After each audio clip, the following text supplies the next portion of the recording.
Hi guys, welcome to How to Solutions YouTube channel. In today's video, I'm going to show you how you can make text smaller on Snapchat. Before getting into this video, must subscribe to our YouTube channel and click on the bell icon.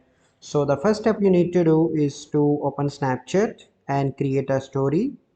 And then you need to click on the T on the top right and write a text.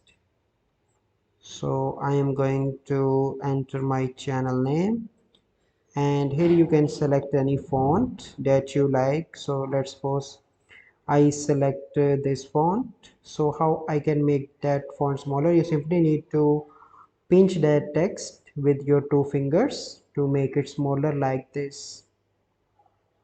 So this is the process by which you can make text smaller on Snapchat. I hope you find this video helpful. If you find this video helpful, must like this video, subscribe to our YouTube channel for future videos. Well, see you in the next video.